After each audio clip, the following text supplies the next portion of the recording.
한국당을 뺀 여야 4당이 선거제 개혁안과 공수처법 등을 패스트트랙, 즉 신속 처리 안건으로 올리는 데 합의했습니다. 4당은 내일 추인 절차를 밟을 예정인 가운데 한국당은 국회 일정 전면 거부를 포함한 총력 투쟁을 선언하고 나섰습니다.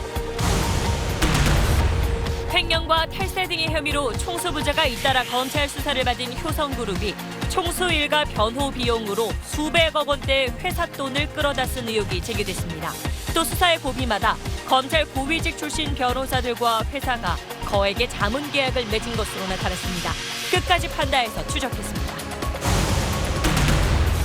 박근혜 전 대통령의 형 집행 정지 여부를 판단하기 위해 검찰이 구치소를 직접 방문해 박 전 대통령의 건강 상태를 확인했습니다. 이르면 이번 주 심의위원회를 열어 형 집행 정지 여부를 판단할 예정입니다. 북한과 러시아 정상회담이 임박하면서 회담장으로 유력시되는 극동연방대학 출입이 통제된 가운데 내부 단장이 진행되는 등 막바지 준비가 한창입니다. 현지를 연결해 분위기를 알아보겠습니다. 결합 논란에 불거진 삼성전자의 갤럭시 폴드를 두고 핫도그에 빗댄 조롱까지 나오고 있습니다. 주말로 예정된 미국 시장 출시가 연기될 가능성도 제기됐습니다. 강변북로에서 고급 스포츠카를 타고 과속 난폭 운전을 한 30대 남성이 경찰에 적발됐습니다. 이 남성은 제한 속도의 2배가 넘는 시속 180km로 주행하다 사고까지 냈습니다. 오늘 새벽 경북 울진 앞바다에서 규모 3.8의 지진이 또 발생했습니다. 동해안에서 지진이 잇따르면서 주민 불안감도 커지고 있습니다.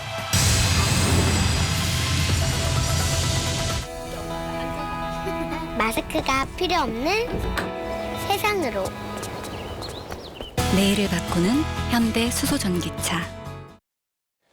여러분 안녕하십니까? 자유한국당을 뺀 여야 4당이 고위공직자 비리 수사처를 새로 만드는 법안과 또 선거제도 개혁안을 신속 처리 법안으로 지정하기로 오늘 합의했습니다. 내일 각 당이 의원총회를 열어서 그 합의 내용을 확정할 경우 앞으로 최장 330일이 지나면 오늘 합의된 법안들은 국회 본회의에 상정됩니다. 이에 한국당은 의회 쿠데타라며 앞으로 20대 국회는 없다면서 강하게 반발했습니다. 첫 소식 권난 기자입니다. 한국당을 제외한 민주, 바른미래, 평화, 정의 여야 4당 원내대표가 선거제와 공수처법 패스트트랙 지정에 전격 합의했습니다. 선거제도 개편, 공수처 설치, 검경 수사권 조정 등에 대해서 신속 처리 안건으로 지정한다. 여권이 사법개혁의 핵심으로 꼽는 고위공직자 수사처, 즉 공수처법에서 수사권과 기소권의 제한적 분리로 여야가 한 발씩 물러서면서 막판 타협이 이뤄졌습니다. 검찰의 수사지휘권을 원칙적으로 폐지하는 방향으로 검경 수사권도 조정하기로 했습니다. 지난해 말 소수 야 3당 대표들이 단식 농성까지 했던 선거제 개혁은 지난 3월 잠정 합의대로 연동형 비례대표 도입을 담았습니다. 여야는 또 5.18 특별법을 올해 5월 18일 이전에 처리하기로 합의했습니다. 4당 원내대표는 직전에 열린 5당 원내대표 회동에서 국회 정상화 접점을 찾지 못하자 전격적으로 합의에 나섰습니다. 각 당은 오는 25일까지 패스트트랙 지정을 마무리하기로 하고 내일 오전 일제히 의원총회 추인을 시도합니다. 핵심 변수는 당 내분이 격화하고 있는 바른미래당 의총 결과입니다. 그동안 당내에 다양한 의견들이 있었지만 큰 어려움 없이 추인될 것이라고 생각하고 한국당은 의회 쿠데타로 규정했습니다. 국회 전면 보이콧을 포함해 총력 저지에 나서겠다고 예고했습니다. 만약에 선거제와 그리고 공수처 법안을 패스트트랙으로 태우는 순간 20대 국회는 없습니다. 여야 4당의 한국당까지 긴급의원총회를 소집한 내일이 20대 국회 성패를 가를 운명의 날이 될 전망입니다. SBS 권란입니다. 그럼 오늘 합의의 핵심인 공수처법과 선거제 개혁안의 그 내용을 좀 더 자세히 들여다보겠습니다. 먼저 문재인 대통령의 대선 공약이기도 한 고위공직자 비리 수사처, 줄여서 공수처 만드는 법안은 이 공수처에 기소권을 주느냐를 놓고 그동안 의견이 엇갈렸었는데 판사와 검사 그리고 경찰 고위직이 수사 대상일 경우에만 기소권을 주기로 했습니다. 이걸 포함해서 오늘 최종 합의된 내용을 윤나라 기자가 풀어드리겠습니다. 먼저 고위공직자 비리수사처, 즉 공수처법 합의 내용입니다. 그동안 민주당은 수사권과 기소권을 모두 가진 공수처 설치를 사법개혁의 핵심으로 주장해왔고, 야당은 검찰에 이어 공수처까지 권력의 통제 수단이 너무 커진다며 기소권 분리를 주장해왔습니다. 사당은 제한적 기소권으로 절충했습니다. 수사와 재판에 영향을 미치는 판검사와 경무관 이상 고위 경찰에 대해서만 공수처에 기소권을 주기로 했습니다. 그 외 국회의원과 대통령 친인척 등은 검찰이 기소권을 갖되 기소가 이뤄지지 않았을 땐 공수처가 법원에 재정 신청, 즉 검찰의 불기소 처분을 뒤집는 결정을 구할 수 있게 했습니다. 우리가 기소권을 부여한 판사, 검사, 경찰, 경무관급 이상이 5,100명입니다. 공수처장 추천위원 배분 문제에선 국회목 위원 4명을 2대2 여야 동수로 정했습니다. 1대3을 주장했던 야당이 일부 물러선 셈입니다. 공수처법 등 사법개혁을 청와대에 온 이유라고까지 했던 조국 민정수석은 원래 구상과 다소 차이가 있지만 첫걸음이 중요하고 어렵게 이룬 여야 타협을 존중한다며 찬성 입장을 밝혔습니다. 또 다른 핵심인 선거제 개혁에선 연동형 비례대표제를 도입하기로 했습니다. 의원 정수는 300명 유지, 지역구는 257명에서 225명으로 줄이고 대신 비례대표는 43명에서 75명으로 늘리는데 정당 득표율의 50%만큼 연동해 일당 각 당에 분배하고 남은 비례대표 의석을 정당 득표율 비율에 따라 나누는 방식입니다. SBS 윤나라입니다. 자, 앞서 잠시 말씀드린 대로 이번 합의에서 빠진 한국당이 강경 대응을 예고하고 나선 가운데 여야 대표들까지 상대를 향해 날선 발언들을 내놓고 있습니다. 지난 주말 문재인 대통령이 김정은 위원장 대변인 역할을 한다는 이 황교안 한국당 대표 말에 오늘 민주당 이해찬 대표가 나서서 나무라듯이 한마디 했습니다. 들어보시죠. 정치는 그렇게 하는 게 아닙니다. 다시 한번 그런 발언을 하면은 용납하지 않겠습니다. 네, 여야의 오랜 대치 속에 이렇게 감정의 골마저 더 깊어지고 있어서 정치권은 한 치 앞을 내다볼 수 없는 상황입니다. 이어서 민경호 기자입니다. 그제 자유한국당 장외 집회에서 있었던 황교안 대표의 김정은 대변인 발언을 두고 민주당에선 비난이 쏟아졌습니다. 망국적 색깔론을 통해 국민을 분열시키기 위한 선동도 서슴지 않습니다. 당 대표인 이해찬 대표도 작정한 듯 직접 나섰습니다. 정치를 처음 시작하신 분이 그렇게 입문해가지고 막판을 무엇으로 끝내려고 하는 겁니까? 정치는 그렇게 하는 게 아닙니다.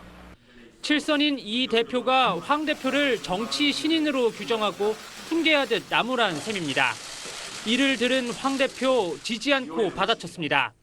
무너져가는 경제, 흔들리는 안보, 정말 무능하다고 말할 수밖에 없는 이런 듣지 않으면 그러면 행동으로 할 수밖에 없고 당 대변인도 가세해 민주당이 훈수할 처지냐며 거울에 스스로 비춰보라고 했습니다. 청하지도 않은 훈수를 두었습니다. 남을 비판하려면 거울부터 보시기 바랍니다. 이해찬 대표의 망발이 어디까지 갈지. 여야 5당 원내대표 회동도 겁박이다, 비정상이다, 말싸움만 이어지자 문희상 의장은 이렇게 말했습니다. 하고 싶은 마지막 말,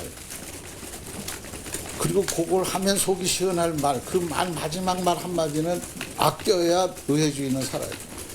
그 말까지 해버리면 막말이 되고 그 말에 대해서 돌아오는 건 비수가 돼서 돌아와요. 하지만 결국 5당 원내대표 회동은 빈손으로 끝났고 한국당을 제외한 여야 4당이 패스트트랙 전격 합의에 이르면서 정치권은 정면 충돌 외엔 선택지가 없는 상황을 맞았습니다. SBS 민경호입니다.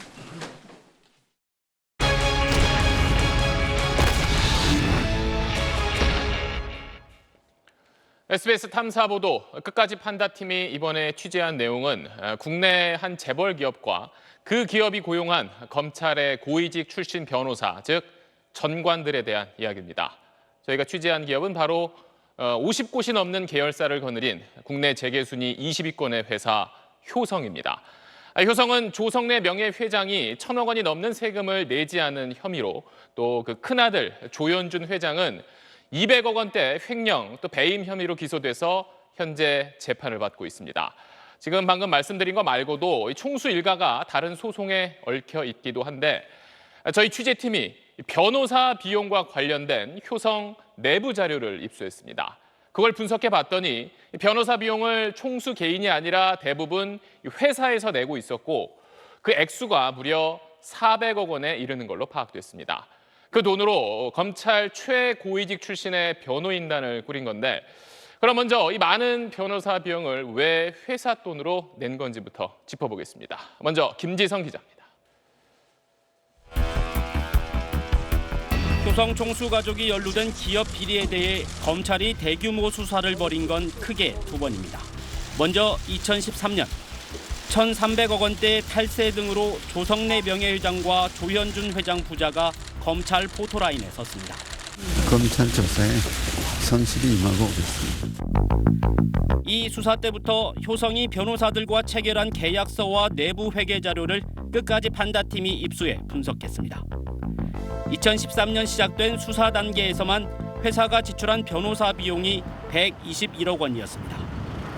김앤장 법률사무소에 68억 7천만 원, 다른 법무법인과 검찰 고위직 출신 전관 변호사에 52억 4천만 원이 지급됐습니다. 이 수사가 마무리되자 조성래 명예회장의 차남이 장남인 조현준 회장을 고발하면서 효성과 형제의 난이 터졌습니다. 이때가 2014년이지만 검찰 수사는 2017년에 본격화됐습니다. 집안 문제로 여러 가지 무리를 일으켜서 죄송스럽게 생각합니다. 조현준 회장이 200억 원대 횡령 배임 혐의로 지난해 초 기소될 때까지 수사 단계 변호사 비용으로 186억 원이 회사 돈에서 나갔습니다. 이때도 김앤장의 가장 많은 123억 9천만 원, 다른 법무법인과 검찰 전관 변호사에 63억 원이 입금됐습니다. 두 사건 수사에 효성 본사가 회사 돈으로 지출한 변호사 비용은 300억 원이 넘습니다. 두 차례 모두 김앤장 외에도 검찰의 별이라 불리는 검사장 출신들로 초호화 변호인단이 꾸려졌습니다. 이뿐만이 아닙니다. 효성 본사 말고도 효성 TNS 등 효성의 6개 계열사가 총수 비리와 관련된 사건에 약 100억 원을 변호사 비용으로 지급한 것으로 확인됐습니다. 본사와 계열사를 합쳐 400억 원이 넘는 회사 돈이 총수 일가와 관련된 기업 비리를 변호하는 데 지출된 겁니다. 대부분의 변호사 비용이 일반적인 변호사 비용의 수준을 훨씬 뛰어넘는 그런 천문학적인 숫자인 걸 보게 되면 결국은 좀 다른 영향력 같은 것들을 기대를 하면서 내는 것이 아닌가 생각이 들고요. 효성은 정확한 내역을 파악 중에 있다면서 SBS가 취재한 액수의 절반가량, 즉 200억 원 안팎으로 추산된다고 밝혔습니다. 또 변호사비 지출에 대해 총수 일가뿐 아니라 당시 회사의 이익을 위해 썼다며 회사 돈을 쓴 게 문제 없다는 입장입니다. 회사가 부담할 부분은 회사가, 개인이 부담할 부분은 개인이 엄격하게 나눠서 법무비용을 부담했다라고 저희가 생각하고 있습니다. 하지만 법조계 시각은 다릅니다. 탈세, 횡령과 같은 총수 개인 비리 변호를 위해 회사가 변호사 비용을 냈다면 이는 또 다른 횡령이나 배임에 해당할 수 있다는 겁니다. 회사의 돈, 주주의 재산이라고 볼 수 있는 거죠. 그런데 내가 개인적으로 문제돼 있는 어떤 법적인 분쟁을 해결하는 데 썼다라고 하면 결국 그게 뭐 회사를 위한 것이든 뭐를 위한 것이든지 간에 결국은 횡령에 해당한다고 보고요. 총수 개인이 낸 돈도 있습니다. 효성 내부 자료를 보면 검찰 수사와 이후 재판 과정에서 조성래 명예회장과 조현준 회장의 개인 명의로 177억 원의 변호사 비용이 지급된 걸로 돼 있습니다. 주로 재판 과정의 변호사 비용입니다. 하지만 일부 금액에 대해선 현금으로 지급했다고 주장하거나 계좌번호 등 증빙 자료를 밝히지 않고 있어서 실제 총수 개인이 지급했는지 조사가 필요한 상황입니다. 경찰청과 국세청은 효성과 6개 계열사의 변호사 비용 지출이 적절하게 이루어졌는지 수사와 세무조사를 진행하고 있습니다. SBS 김지성입니다. 정리하면 효성은 지난 6년 동안 총수 일가가 연관된 비리 사건에 변호사 비용으로만 회사 돈 400억 원을 썼다는 건데 그럼 어떤 변호사들과 또 어떤 계약을 맺었길래 이렇게 400억 원이라는 돈이 들어간 건지 살펴보도록 하겠습니다. 저희 취재팀이 확보한 효성의 내부 자료를 보면 검찰 수사의 주요 고비마다 효성은 주로 검찰 고위직 출신의 변호사들과 집중적으로 계약을 맺었습니다. 계속해서 유덕기 기자입니다. 2013년 10월 11일 효성의 분식회계와 탈세 등 비리 사건을 수사하던 검찰이 회사와 총수 가족들의 집을 동시다발적으로 압수수색했습니다.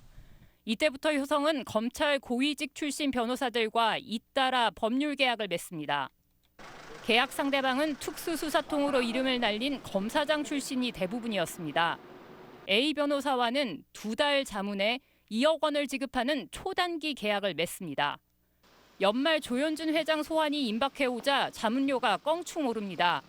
역시 검사장 출신 B 변호사와는 17일 간격으로 2차례 법률 자문 계약을 맺는데 각각 17억 원과 10억 원, 합쳐서 27억 원을 지급하는 계약을 맺습니다. 액수도 천문학적이지만 지급 방법도 파격적이었습니다. 두 계약의 기간이 각각 2년인데도 첫 계약 맺은 날 10억 원, 다음 날 7억 원, 두 번째 계약을 맺은 날 10억 원을 송금한 것으로 내부 회계 자료에 나와 있습니다.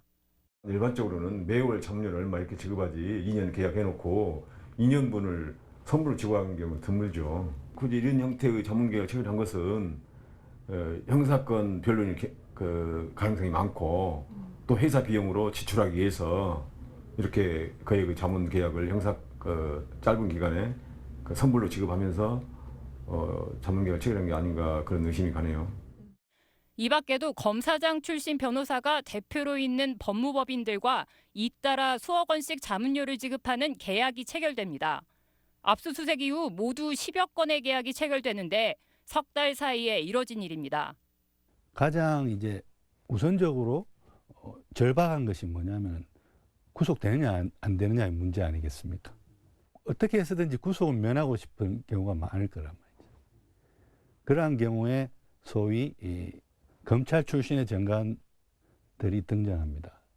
당시 수사에서 조현준 회장에 대해서는 구속영장이 청구되지 않았고 아버지 조성래 명예회장은 영장이 법원에서 한 차례 기각돼 결국 부자가 불구속 상태에서 재판에 넘겨졌습니다. 이른바 형제의 난으로 불거진 2017년 조현준 회장에 대한 검찰 수사 때도 비슷한 법률 계약 패턴이 반복됩니다. 특수 수사 경력이 풍부하고 최고 요직에 올랐던 검찰 정관들이 다시 등장합니다. 우선 2017년 3월 효성은 검사장 출신 변호사와 7억 원의 법률 자문 계약과 1억 원의 사건 위임 계약을 맺습니다. 법률 자문 계약 기간은 2년, 사건 위임 계약 기간은 수사 종결 시까지로 돼 있지만 두 계약 체결 한 달 뒤에 전체 계약 금액 8억 원이 송금됩니다. 9월에는 또 다른 검사장 출신이 소속돼 있는 법무법인과 7억 원에 11월에는 특수부장 출신 변호사와 6억 원의 자문 계약을 맺고 모두 9억 5천만 원이 송금됩니다. 하반기에 수사에 속도가 붙으면서 검찰 출신 정관들이 이름을 올린 변호사나 법무법인 8곳 등과 무더기 자문 계약을 체결했습니다. 효성의 계약을 보면 검사장 출신은 대부분 3억 원 이상의 자문료를 받았고 수사에 영향력을 미칠 수도 있는 맞춤형 전관 변호사들은 상식을 뛰어넘는 금액을 받은 것으로 나타났습니다. 효성은 피고발인의 회사도 포함되는 등 전방위 수사로부터 회사를 지키기 위한 부득이한 선택이었다고 해명했습니다. 회사가 맺은 계약은 회사 방어를 위한 부분에 포커싱이 되어 있습니다. 하지만 법조계에서는 수사의 중대 고비마다 초호화 변호인단이 꾸려진 게 총수 일가와 무관치 않고 변호 활동도 수사 실무자나 지휘 라인에 정관의 영향력이 미치는 방식으로 이뤄졌을 것으로 보고 있습니다. SBS 유덕기입니다. 자, 효성은 자산이 11조 원인 대기업입니다. 그런 곳에서 변호사 비용으로 400억 원, 그 정도 돈은 쓸 수 있는 거 아니냐. 또 효성의 주장대로 회사의 이익을 위해서 또 방어를 위해서 회사 돈을 쓴 거라면 괜찮은 것 아니냐. 이렇게 생각할 수도 있을 겁니다. 그럼 이게 왜 문제가 되는 건지. 2 이한석 기자가 좀 더 자세히 설명해 드리겠습니다. 2017년 3월 효성은 검사장 출신 변호사와 7억 원의 자문 계약과 1억 원의 사건 위임 계약을 맺습니다. 네, 효성의 변호사 비용이 문제가 되는 건 이 경영상 판단을 돕기 위한 순수한 법률 자문이라기보다는 이 총수 일가가 개입된 비리 사건을 방어하기 위한 비용으로 봐야 하기 때문입니다. 그래서 저희가 회사와 총수 일가가 각각 얼마나 부담을 했는지 액수를 한번 비교해봤습니다. 먼저 2013년 조세 포탈 사건은 이 회사와 총수 일가가 고발되면서 수사가 시작됐는데요. 총 251억 원의 법률 비용이 투입이 됐습니다. 이 가운데 수사 단계를 짚어보면 회사가 121억 원을 냈고 이 조성래 명예회장은 김앤장 한 곳에서 3억 원을 낸 걸로 내부 자료에 나옵니다. 그러니까 전체의 2.4%만 조 명예회장이 낸 겁니다. 당시 조 회장 사건의 변론을 맡은 변호사들, 검사장 출신 전관 변호사를 포함해서 여러 명이었거든요.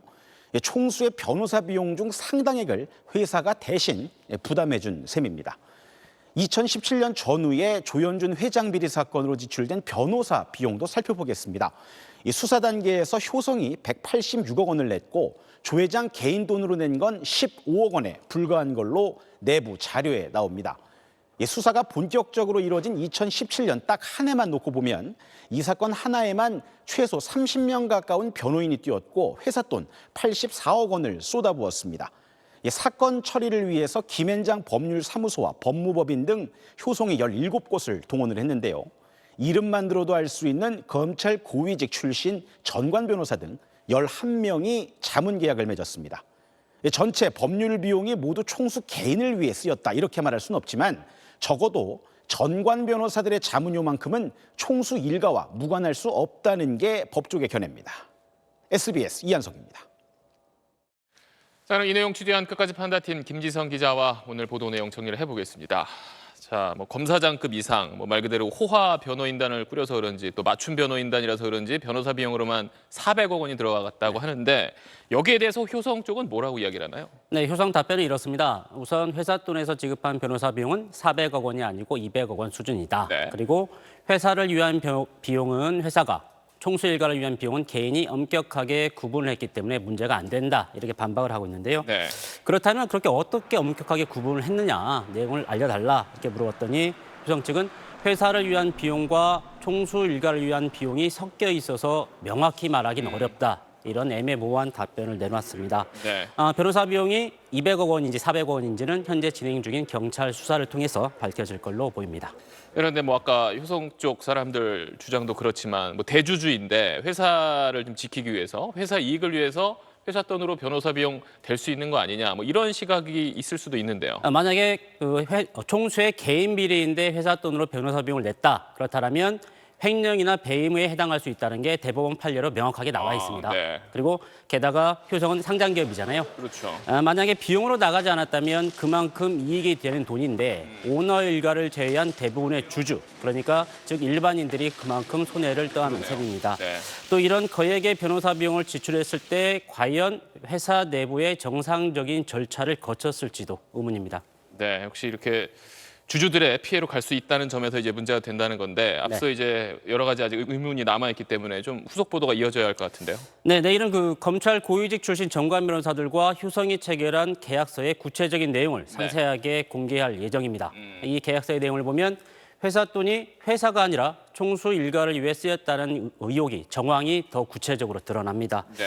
어떤 방식으로 거액의 회사 돈을 쓸 수 있었는지 그 실체를 공개할 계획입니다. 네, 끝까지 판다 팀 탐사보도 내일도 계속 이어집니다. 김지성 기자였습니다. 다음 소식 이어가겠습니다. 검찰이 오늘 구치소에 있는 박근혜 전 대통령을 찾아가서 건강 상태를 확인했습니다. 박근혜 전 대통령이 치료를 위해서 이 구치소를 나가게 될지는 이르면 이번 주 안에 결정이 될 걸로 보입니다. 전형우 기자입니다. 검찰은 오늘 오전 서울구치소에서 1시간쯤 박근혜 전 대통령을 면담하고 의무 기록을 검토했습니다. 의사 출신 검사를 포함한 검사 2명이 변호사 동석하에 박 전 대통령의 건강 상태를 확인했습니다. 박 전 대통령은 서울구치소 내에서 일주일에 한 번씩 외부에서 오는 한의사에게 허리디스크 치료를 받고 있는 것으로 알려졌습니다.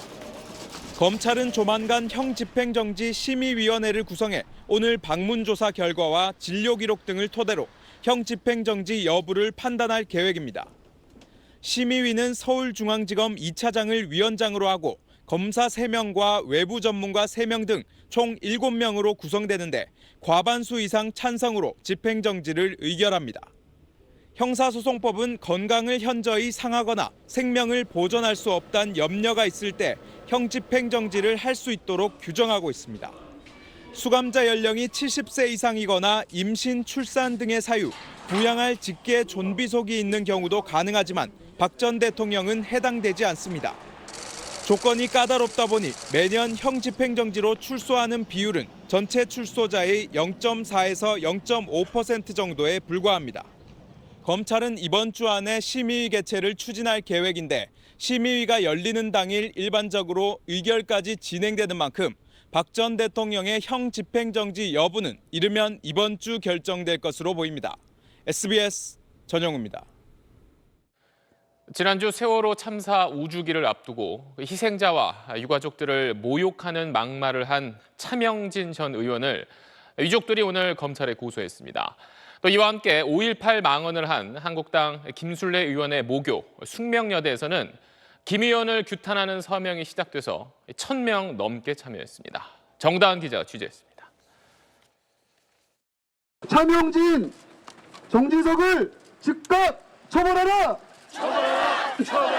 4.16 세월호 참사 가족협의회는 오늘 세월호 희생자와 유가족을 모욕한 혐의로 자유한국당 소속인 차명진 전 의원을 서울중앙지검에 고소했습니다. 이들은 차 전 의원이 SNS 게시글을 통해 세월호 참사 유가족들에게 정신적 고통과 사회적 모멸감을 줬다고 비판했습니다. 억울하게 희생된 우리 아이들을 모욕하는 건 절대 참을 수 없습니다. 그것은 존엄한 생명에 대한 적대적 행위이고 파렴치한 짓이며 우리를 개, 돼지만도 못한 존재로 취급하던 행동입니다. 또 세월호를 정치적 수단으로 이용했다며 자유한국당의 징계를 요구했습니다. 차 전 의원은 지난 15일 페이스북에 세월호 유가족들 자식의 죽음에 대한 세간의 동병상련을 회쳐먹고 찜쪄먹고 그것도 모자라 뼈까지 발라먹는다는 등의 글을 올려 막말 논란을 빚었습니다. 4.16 연대 등은 인터넷에 올린 글로 역시 막말 논란에 휩싸인 정진석 자유한국당 의원도 다음 주 고발할 방침이라고 밝혔습니다. 앞서 5.18 유가족을 세금을 축내는 괴물 집단에 비유한 김순례 자유한국당 의원에 대한 성토도 이어졌습니다.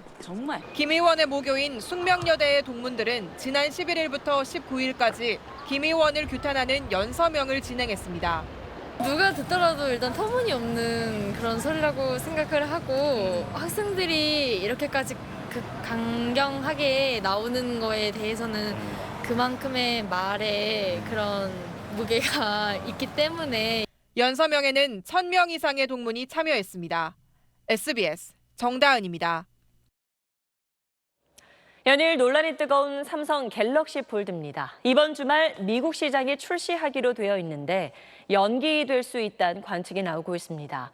삼성은 20만 벌을 접었다펴도 될 만큼 내구성에 자신 있다고 했지만 지난주 미국에서 체험용으로 공개한 뒤 결함 논란이 제기돼 수그러들지 않고 있는 겁니다. 한 외신 기자는 갤럭시 폴드를 조롱하면서 뭔가 접을 거면 차라리 핫도그를 접으라는 동영상까지 올렸습니다. 먼저 박찬근 기자가 보도합니다.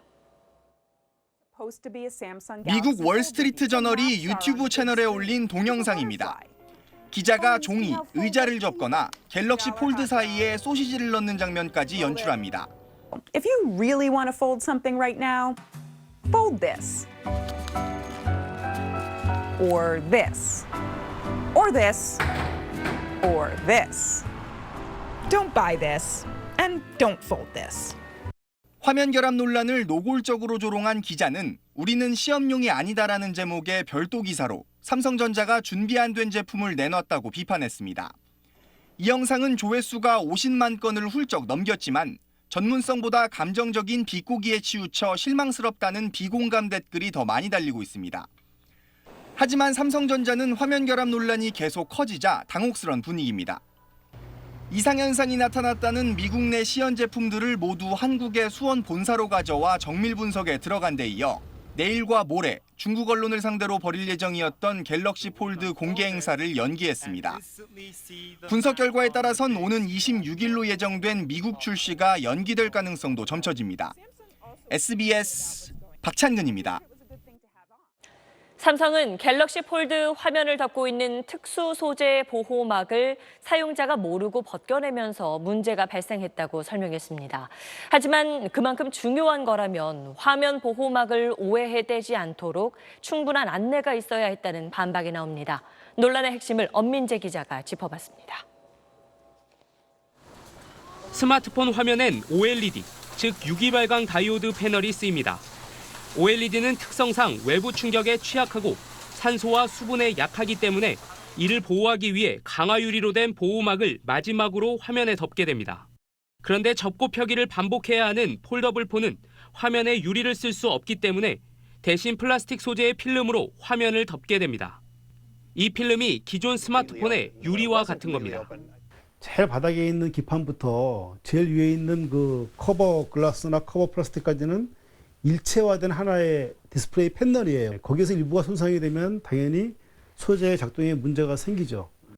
결국 부품과 다름없는 이 필름을 떼면서 화면 기능에 문제가 생겼다는 게 삼성전자의 분석입니다. 하지만 일부러 필름을 떼지 않았어도 접히는 부분이 튀어나온다거나 손톱에도 쉽게 흠집이 생겼다는 지적도 나옵니다. The screen and the protector thing are plastic, which means it picks up dings really easily. 결국 스마트폰에 사실상 처음 적용되는 소재인데도 사용자에게 사전에 충분한 고지가 없었다는 점이 문제로 지적됩니다. 삼성전자는 사용 중 결함이 생겼다면 이 보호막을 교체할 수 있지만 사용자가 직접 교체해선 안 되고 서비스 센터를 거쳐야 한다고 밝혔습니다. 지난 2월 세계 모바일 전시회인 MWC에서 중국 화웨이가 폴더블 폰을 공개할 때도 화면 가운데 주름진 부분이 보여 호평을 받은 바 있습니다. 폴더블 폰의 완성도에 대한 논란이 커지는 건 최신 스마트폰 시장을 선점하려는 각국 업체들의 과도한 경쟁과 견제 때문이라는 시각도 적지 않습니다. SBS 엄민재입니다. 3주 전부터 농협 물류센터 배송기사들이 파업을 이어가고 있습니다. 화물연대 가입 문제를 놓고 농협 측과 충돌하고 있는 건데 농성이 격해지면서 오늘은 목에 쇠사슬을 감은 집회 참가자가 농협 앞을 막고 경찰과 대치하고 있습니다. 보도에 배정훈 기자입니다. 농협 물류센터 차량을 향해 발차기하며 달려들던 한 남성. 경찰에 끌려나갑니다.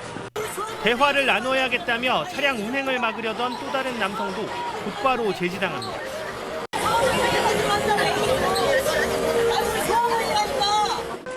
오늘 오전 화물연대 소속 농협 물류센터 기사들이 차량 출입 저지를 시도하면서 충돌이 빚어졌습니다. 경기 평택의 농협 물류센터 앞입니다. 화물연대 소속 농협 물류센터 기사들은 23일째 농성을 이어가고 있습니다. 지난 주말 집회 참가자 한 명이 분신을 시도했는가 하면 오늘은 참가자 한 명이 다쳐 병원으로 옮겨지기도 했습니다.